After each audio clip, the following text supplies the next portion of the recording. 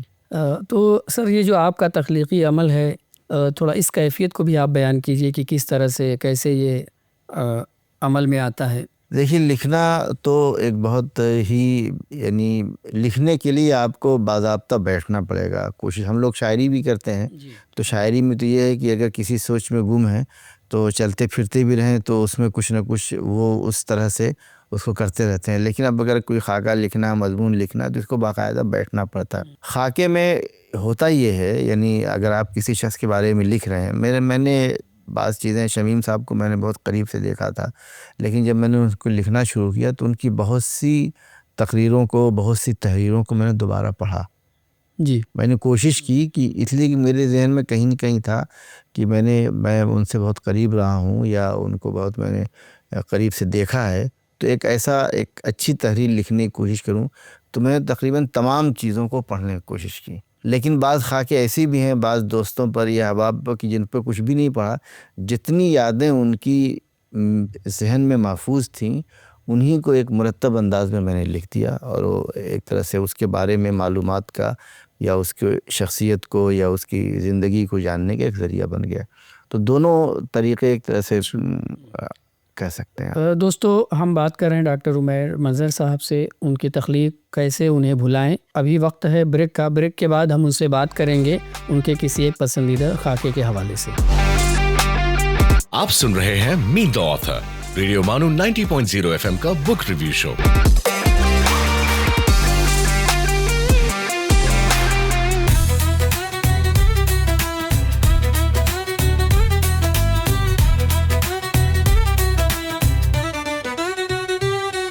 آپ سن رہے ہیں ریڈیو مانو 90.0 FM، ایک community radio station. So join the wave, come along for the ride. Radio Manu 90.0 FM, we're by your side.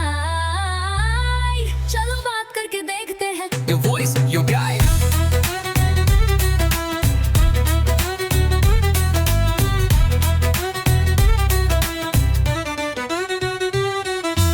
This audio has been generated through AI.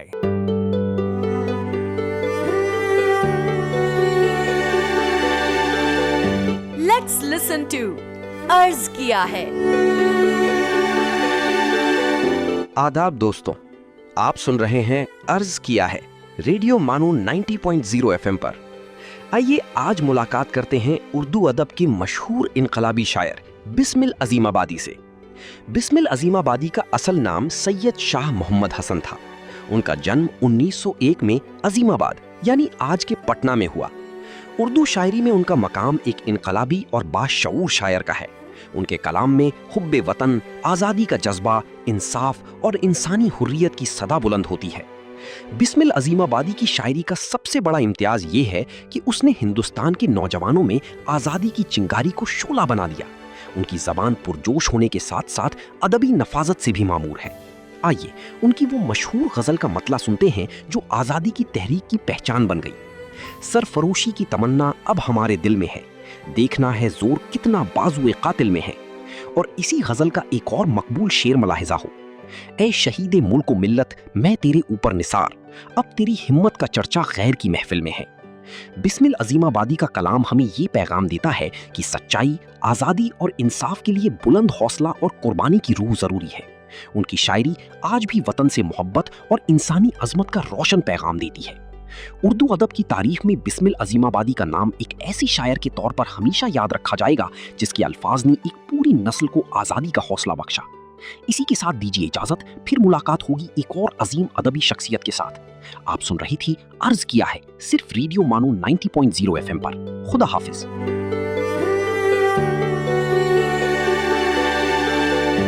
آپ سن رہے تھے عرض کیا ہے۔